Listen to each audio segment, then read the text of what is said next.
मैं प्रशांत कुमार विराट गुरुकुल के इस प्लेटफॉर्म पर आपका स्वागत करता हूं। और आज हम टॉपिक शुरू करेंगे संज्ञा का।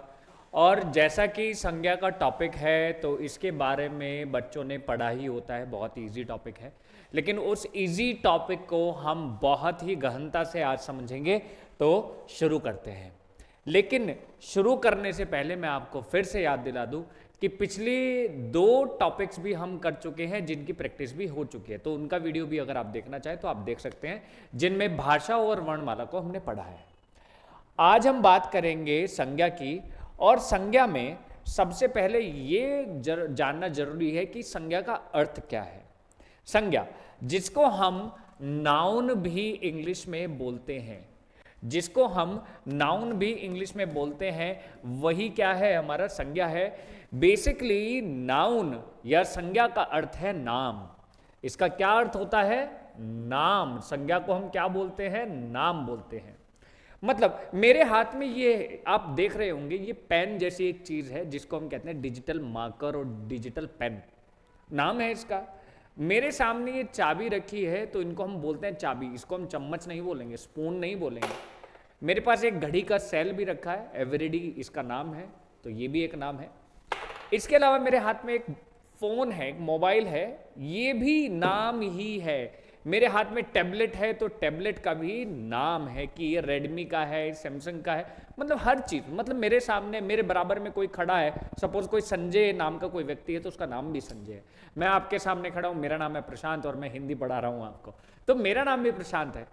इसी तरीके से जब हम देखते हैं अपने आसपास की चीजें, जो हमारे आसपास, जो हमारे वातावरण में जो चीजें होती हैं, उनके कुछ ना कुछ नाम होता ही है, कोई ना कोई नाम जरूर होता ही है। आप ये जो स्क्रीन देख रहे हैं, इसको हम कहते हैं डिजिटल पैनल, नाम है उसका भी। तो हर चीज का कुछ ना कुछ नाम होता ही है और ये नाम ही संज्ञा है। नाम को अगर हम समझे तो हम कह सकते हैं विराट गुरुकुल, हम कह सकते हैं विराट गुरुकुल, तो नाम है ना, हमारे प्लेटफॉर्म का नाम है। इसके अलावा मेरा नाम प्रशांत है तो प्रशांत कुमार मेरा नाम है। इसके अलावा हम हिंदी पढ़ रहे हैं तो हिंदी भी संज्ञा है। हम संज्ञा पढ़ रहे हैं तो संज्ञा भी नाम है। मतलब हर चीज का कुछ ना कुछ नाम है, चाहे वो कोई व्यक्ति का नाम हो, किसी व्यक्ति का नाम हो, या फिर किसी वस्तु का नाम हो, या फिर किसी जगह का नाम हो, वो सभी नाम ही संज्ञा होते हैं। कुछ एग्जाम्पल अगर हमें समझने हो तो हम एग्जाम्पल के तरीके से ये समझ सकते हैं, जैसे कि हिमालय। हिमालय क्या है? एक नाम है। गंगा एक नाम है ना। इसी तरीके से देहरादून भी एक नाम है, प्रयागराज भी नाम है, और ये जितने भी नाम हैं वो सभी के सभी नाम हमारे संज्ञा होते हैं। तो ऐसा कहा जा सकता है कि संज्ञा का शाब्दिक अर्थ क्या है? नाम है। संज्ञा उन शब्दों को कहते हैं जो किसी न किसी एक निश्चित व्यक्ति को, वस्तु को या जगह को नाम दिया जाता है, वो नाम ही हमारे संज्ञा होते हैं। तो आइए इनको डेफिनेशन से हम समझते हैं, और डेफिनेशन ये रही आपके सामने। तो डेफिनेशन में सबसे पहली बात आ जाती है, जब हम संज्ञा का शाब्दिक अर्थ देखते हैं तो संज्ञा का शाब्दिक अर्थ होता है नाम। संज्ञा का शाब्दिक अर्थ है नाम। किसी व्यक्ति, वस्तु, स्थान, भाव, गुण एवं अवस्था के नाम को संज्ञा कहते हैं। अर्थात किसी के लिए प्रस्तुत होने वाला शब्द उसके लिए संज्ञा का कार्य करता है। मेरे लिए प्रस्तुत होने वाला शब्द है प्रशांत, हमारे इस प्लेटफॉर्म का नाम है विराट गुरुकुल, तो उसको प्रस्तुत करने वाला नाम, प्लेटफॉर्म को प्रस्तुत करने वाला नाम विराट गुरुकुल है। तो विराट गुरुकुल क्या है? संज्ञा है। प्रशांत क्या है? संज्ञा है। संज्ञा एक विकारी शब्द है, अर्थात इसमें लिंग, वचन और कारक के आधार पर परिवर्तन किया जाना संभव है। मतलब ये ऐसे शब्द होते हैं जो विकारी शब्द होते हैं। विकारी शब्द वो होते हैं जो किसी ऐसे शब्द जिनका हम वचन के आधार पर, लिंग के आधार पर, कारक के आधार पर परिवर्तन कर सकते हैं, वो सभी विकारी शब्द होते हैं। ऐसा प्रश्न में कई बार आ जाता है, ऐसा एग्जाम में आपको देखने को मिलेगा कि बताइए हिमालय विकारी शब्द है या अविकारी। दूसरा प्रश्न, बताइए संज्ञा विकारी शब्द है या अविकारी। बताइए व्यक्तिवाचक संज्ञा विकारी शब्द है या अविकारी। तो वो सब चीज देखनी पड़ती है, हमें वो सब पढ़ना है। अब इसके बाद डेफिनेशन के एकदम बाद आ जाते हैं संज्ञा के भेद। संज्ञा की भेद की बात करें तो एक तरीके से पारंपरिक रूप से 5 भेद पढ़ते हैं ये, लेकिन कुछ और पॉइंट्स हैं, जैसे कि कुछ विद्वान क्या कहते हैं कि संज्ञा के जो भेद है वो 3 है ना। तो वो सारी चीजें, तो संज्ञा के जो भेद हैं वो व्याकरण, मतलब बहुत सारे जो व्याकरण के ज्ञाता हैं उन सभी की बात हो रही है, उनका एक मत नहीं है। ज्यादातर जो व्याकरण के ज्ञाता है वो संज्ञा के 5 भेद मानते हैं, तो कुछ लोग 3 भेद मानते हैं। द्रव्यवाचक और समूहवाचक को वो जातिवाचक संज्ञा के भेद मानते हैं, यानी कि अगर वो द्रव्यवाचक और समूहवाचक को जातिवाचक का भेद मानते हैं तो कितने हो गए भेद हमारे, व्यक्तिवाचक हो गया, जातिवाचक हो गया और भाववाचक हो गए, तो 3 भेद हो गए। लेकिन पारंपरिक रूप से देखते हैं तो 5 भेद हमारे होते हैं, और वो 5 भेद आपके सामने हैं, जैसे कि व्यक्तिवाचक संज्ञा, जातिवाचक संज्ञा, भाववाचक संज्ञा, द्रव्यवाचक संज्ञा और समूहवाचक संज्ञा, ये 5 भेद हैं। अच्छा चलो इनको मैं एक और तरीके से समझ लेते हैं। हम इनको जब हम संज्ञा को देखते हैं तो हम एक तरीके से और समझ सकते हैं, जैसे कि अगर हम जातिवाचक को देखें तो इसके कुछ एग्जाम्पल हम देख लेते हैं। जैसे कि पहला एग्जाम्पल है देहरादून, दूसरा एग्जाम्पल हम ले लेते हैं रितिका, इसके बाद तीसरा एग्जाम्पल हम देख लेते हैं यमुना, भारत, ये सभी किसके एग्जाम्पल हैं, हमारे व्यक्तिवाचक के हैं। फिर आ जाते हैं जातिवाचक संज्ञा के भेद, और जातिवाचक संज्ञा के हमारे जो भेद हैं, जैसे कि हम कह दें लड़का, लड़का, ये कुछ एग्जाम्पल मैं बता रहा हूं ताकि आपकी जो प्रीवियस नॉलेज है वो रिकॉल हो जाए, वो सारी चीजें याद आ जाए आपको। लड़का, या फिर शहर, नदी, देश, ये सभी हमारे क्या हैं, हमारे जातिवाचक संज्ञा है। अगर हम करें भाववाचक की बात तो भाववाचक हमारे कौन से होते हैं, भाववाचक जैसे कि शिवत्व, शिवत्व, अमीरी, मिठास,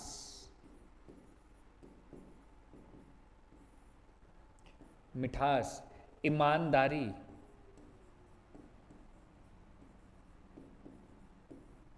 ये सभी के सभी हमारे कैसे हैं, ये सभी के सभी हमारे भाववाचक हैं।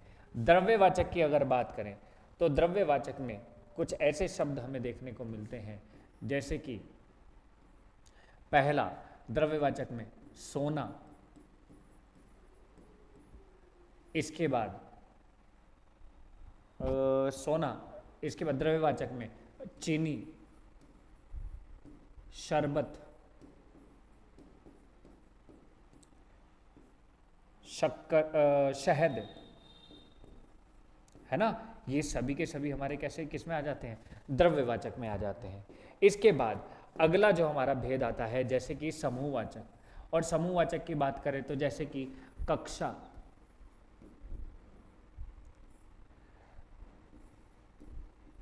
कुंज, जिसको हम क्या कहते हैं, परिवार भी बोलते हैं, हम क्या बोलते हैं, परिवार भी बोलते हैं, कुंज। इसके अलावा कक्षा, कुंज और सेना,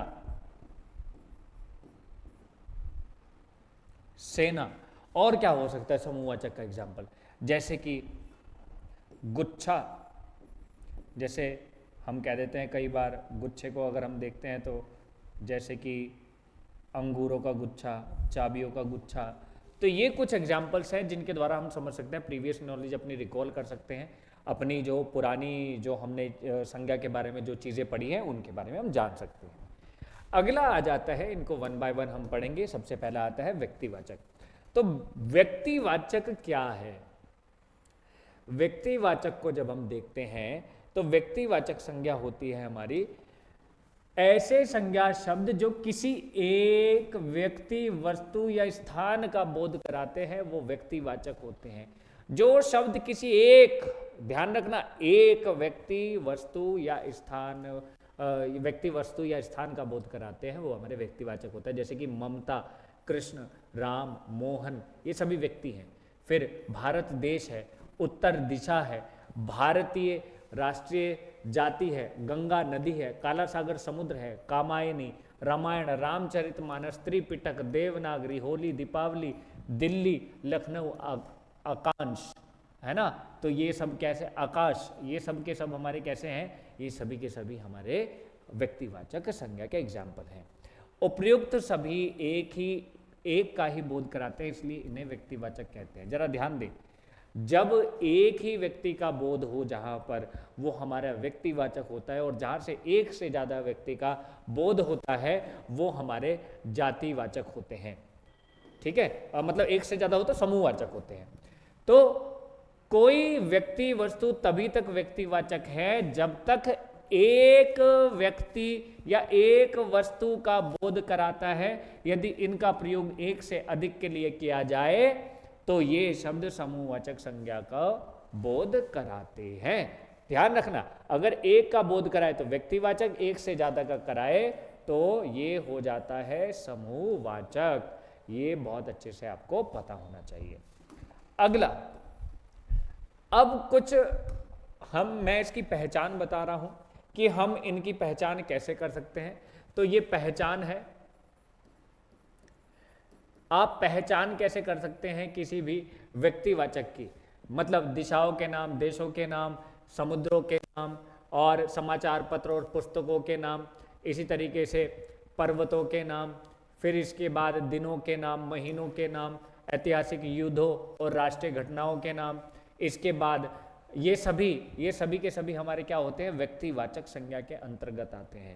ठीक है, त्योहारों के नाम, नगर, चौकों, सड़क, इनके राहों के नाम, तो ये सभी नाम हमारे किस में आ जाते हैं, हमारे व्यक्तिवाचक संज्ञा की पहचान के लिए आ जाते हैं।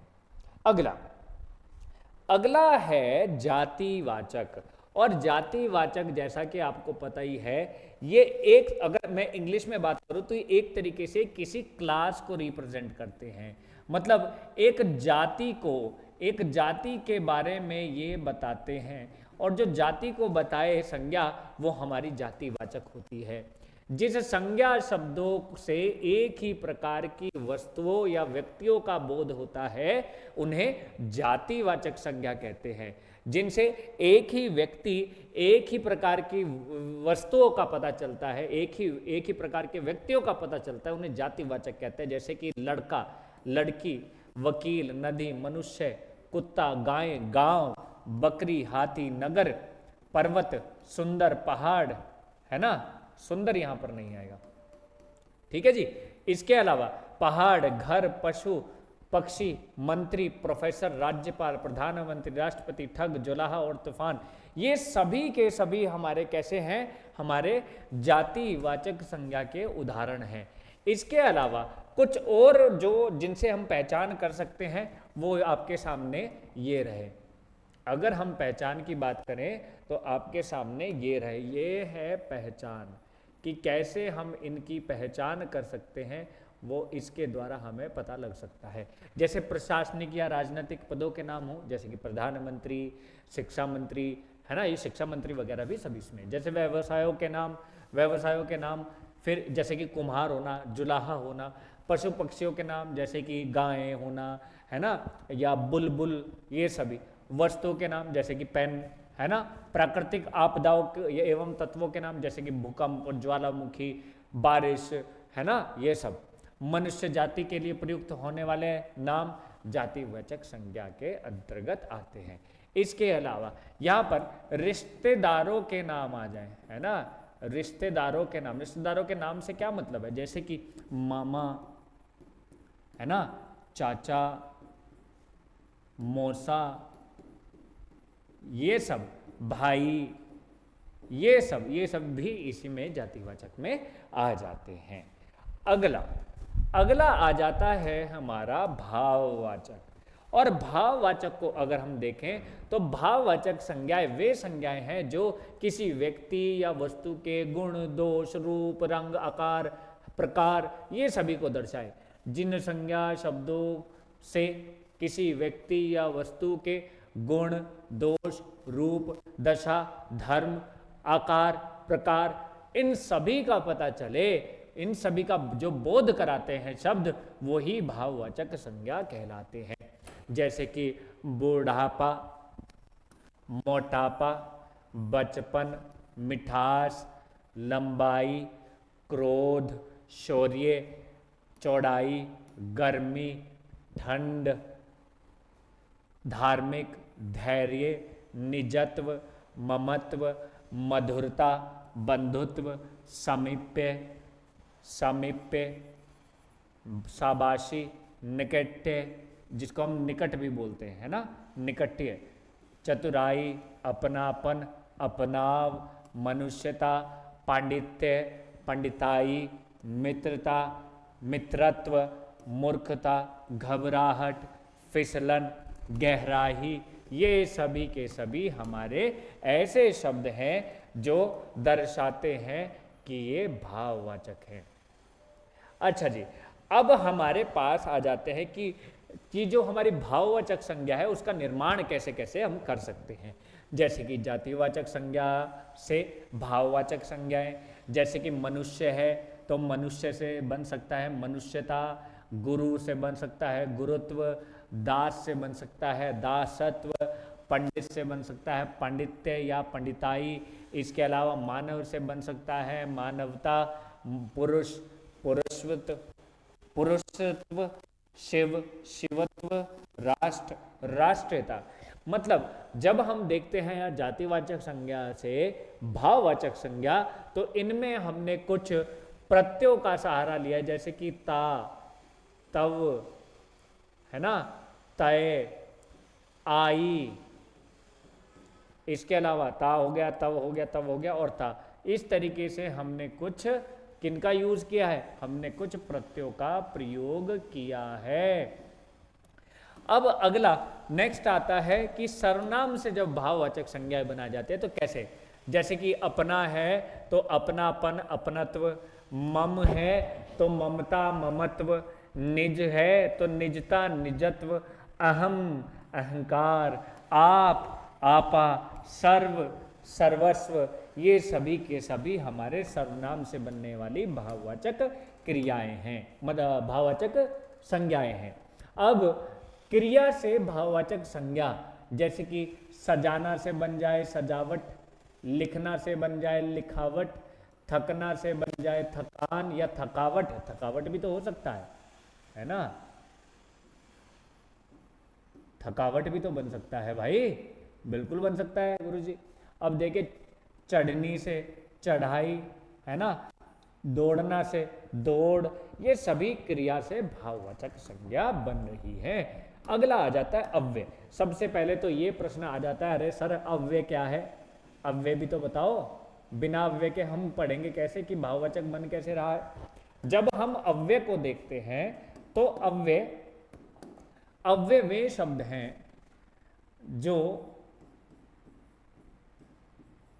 लिंग, वचन, कारक के आधार पर नहीं बदलते, के आधार पर नहीं बदलते, ये कभी भी इनके आधार पर नहीं बदलते हैं। तो हमें ध्यान रखना होगा जब भी कभी ये टर्म आ जाए अव्यय की, तो आपको पता होना चाहिए अव्यय होते क्या है। दूसरी बात, एक वर्ड अव्यय जैसा होता है जिसको हम कहते हैं अवयव, जिनको हम क्या कहते हैं, अवयव बोल देते हैं। तो इस अवयव में और अव्यय में फर्क है। अवयव का अर्थ होता है, अवयव का अर्थ होता है अंग, ये बात ध्यान रखनी है आपको। अवयव का अर्थ होता है अंग, लेकिन अव्यय का अर्थ होता है जो लिंग, वचन, कारक के आधार पर नहीं बदलते, ये ध्यान रखना है आपको। अब जैसे कि समीप है, क्या ये लिंग, वचन, कारक के आधार पर बदल सकता है? नहीं बदल सकता। तो समीप पे और समीपता, क्या बनेगा? समीप्य और समीपता। इसके अलावा दूर से बन जाएगा दूरी, निकट से बन जाएगा निकटे या निकटता, ऊपर से बन जाएगा ऊपरी, धिक से बन जाएगा धिक्कार, मना से बन जाएगा मनाही। तो ये सभी के सभी हमारे अव्यय से बनने वाली भाववाचक संज्ञाएं हैं। अगला आता है विशेषण से भाववाचक संज्ञा। जब हम विशेषण की बात करते हैं तो विशेषण से जो हमारी क्रियाएं बनती हैं, संज्ञाएं बनती है भाववाचक, उनकी बात। जैसे अमीर विशेषण है, अमीरी भाववाचक है। गरीब विशेषण है, गरीबी भाववाचक है। चतुर और चतुराई, भला से भलाई, योगी से योग, ये सभी के सभी हमारे कैसे हैं? ये सभी के सभी हमारे हैं जो विशेषण से भाववाचक संज्ञाएं बन रही हैं। चलिए अब आगे चलते हैं, ठीक है? तो ये तो समझ में आ गया है आपको।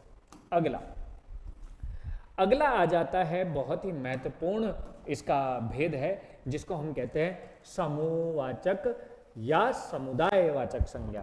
देखो, समूहवाचक समुदायवाचक संज्ञा कौन सी होती हैं? ऐसी संज्ञाएं जो जिनसे हमें ग्रुप का पता चले, समूह का पता चले, वे हमारी समूहवाचक संज्ञाएं होती हैं।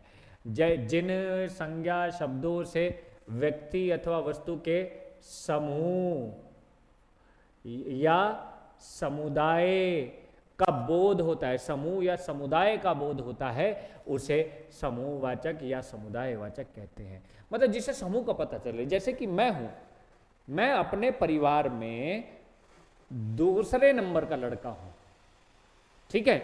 अब मैं, मेरे भैया, मेरे मम्मी, मेरे पापा, है ना, मेरी जो धर्मपत्नी है वे, मेरी भाभी, हमारे यहाँ 2 बच्चे भी हैं छोटे छोटे, तो कुल मिलाकर 8 से 10 लोग, दादा दादी को मिलाकर 8 से 10 लोग हो जाते हैं। तो 10 लोगों का जो समूह है, वो समूह क्या है? वो है परिवार, कुंज, कुटुंब, वो सब, उनको हम क्या कहते हैं? परिवार। और परिवार ही हमारा क्या बन जाता है? समूहवाचक बन जाता है। तो संसद, कुंज, सभा, परिषद, कक्षा, सेना, मंत्री परिषद, पुंज, प्रकाश पुंज, गिरोह, दल, भीड़, पुस्तकालय, मंत्रिमंडल, ढेर, मंडल, घोंद, गुच्छा, अंगूर का गुच्छा होता है जो, तो ये सभी के सभी हमारे कैसे हैं? ये सभी के सभी हमारे समुदायवाचक हैं। तो ओवरऑल मुझे लगता है आपको समझ में आ रहा है। आगे, द्रव्यवाचक संज्ञा। जिस संज्ञा शब्दों से किसी धातु या द्रव्य का बोध होता है उसे द्रव्यवाचक संज्ञा कहते हैं। द्रव्यवाचक संज्ञा के अंतर्गत माप तोल वाली वस्तुएं आती हैं। या दूसरे शब्दों में ऐसा भी कहा जा सकता है कि द्रव्यवाचक संज्ञाएं वे संज्ञाएं होती हैं जिनके द्वारा कोई दूसरी चीज बना सके, जिसके द्वारा दूसरी चीजों का निर्माण हो सके, वही हमारी द्रव्यवाचक संज्ञा होती है। द्रव्यवाचक संज्ञा को ऐसे भी समझा जा सकता है जो हमारी सॉलिड होती है, लिक्विड होती हैं, वो सारी चीजें, गैस, वो सारी चीजें हमारी किस में आ जाती हैं? द्रव्यवाचक संज्ञाओं में आ जाती हैं। जैसे कि सोना, चांदी, लोहा, पीतल, तेल, पानी, दूध, गेहूं, चावल, डीजल, पेट्रोल, चमड़ा, तेजाब, घी, कोयला। इसको अगले और दूसरे शब्दों में हम ऐसा कह सकते हैं कि ऐसे शब्द जो हमें प्राकृतिक रूप से मिल जाए, प्राकृतिक रूप से मिल जाए, या एक तरीके से जो चीज माइनिंग से हमें मिल जाए, खुदाई से मिल जाए, है ना, वो चीज, या जो चीज मानव निर्मित हो, मैन मेड हो, वो सारी चीजें भी हमारी द्रव्यवाचक में आती हैं। ऐसा हम एक पॉइंट बनाकर इसको याद करने का तरीका समझ सकते हैं कि प्राकृतिक, नेचुरली हमें कोई मिल जाए, है ना, नेचुरली हमें कोई मिल गई, माइनिंग से हमें मिल गई, कोई सिंथेटिक चीज है जो मैन मेड है, तो वो सारी चीजें भी द्रव्यवाचक संज्ञा में आ जाती हैं। तो कुल मिलाकर आज हमने जो पढ़ा, आज हमने संज्ञा के बारे में पढ़ा है। और संज्ञा क्या होती है मैंने आपको बता दिया है, मैं एक बार फिर से आपको बता देता हूं। संज्ञा वे शब्द होते हैं जो किसी व्यक्ति, वस्तु या स्थान के नाम हो सकते हैं। मतलब हमारे आसपास जितनी भी चीजें हैं, हमारे ऊपर जो सिर पर फैन चल रहा है, पंखा नाम है, जिससे आप मुझे देख पा रहे हैं, वो कैमरा है, जो पीछे आप देख रहे हैं पैनल, वो क्या है? डिजिटल पैनल है। मैं जब यूज कर रहा हूं ये डिजिटल मार्कर है। कहने का अर्थात मतलब है, अर्थात कि जो भी हमारे आसपास जो चीजें हैं उन सभी का कुछ ना कुछ नाम होता है, वही हमारे संज्ञा होते हैं। और संज्ञा के 5 भेद हैं, जिनमें हमने सबसे पहले व्यक्तिवाचक पढ़ा, और व्यक्तिवाचक पढ़ने के बाद कुछ उसके उदाहरण और उसकी पहचान भी सीखी। फिर हमने जातिवाचक पढ़ा और जातिवाचक की भी हमने पहचान देखी है, उसके उदाहरण भी हमने देखे। फिर हमने पढ़ा है समूहवाचक या जिसको हम कहते हैं समुदायवाचक। तो समुदायवाचक को हमने गहनता से अच्छे से पढ़ा है, उसके बारे में मैंने आपको उदाहरण भी बताए हैं, वो सब पढ़े हैं। इसके बाद अगला आता है द्रव्यवाचक। द्रव्यवाचक क्या है, कैसे होते हैं, क्या चीज़ें मिलती हैं, कैसे बनता है, और उसके आखिर में हमने पढ़ा है भाववाचक। आज की क्लास में हमने सिर्फ संज्ञा और उसके भेदों के बारे में पढ़ा है, लेकिन जैसे ही हम अगली कक्षा में आएंगे, अगली क्लास में हम आएंगे, तो उस क्लास में हम वचन, कारक, लिंग, है ना, और उनकी पहचान, वो सारी चीज़ें हम पढ़ने वाले हैं। तो ऐसा नहीं है कि एक 20 मिनट की क्लास, आधे घंटे या 1 घंटे की क्लास में संज्ञा हो जाएगा, तो ऐसा नहीं है। तो उसको संज्ञा को समझने के लिए आपको 2 से 3 क्लास लगानी पड़ेंगी, 4 क्लास लगानी पड़ेंगी। तो हम अगली क्लास में हम संज्ञा का अगला टॉपिक लेकर आएंगे। तो तब तक के लिए नमस्कार, और वीडियो पसंद आया हो तो वीडियो को लाइक कीजिए, शेयर कीजिए और चैनल को सब्सक्राइब करना ना भूलें, क्योंकि ऐसी इंपॉर्टेंट, ऐसी जो जानकारी आपके सामने आ रही हैं वो किसी और चैनल पर शायद ना मिले। चलिए मिलते हैं फिर, नमस्कार।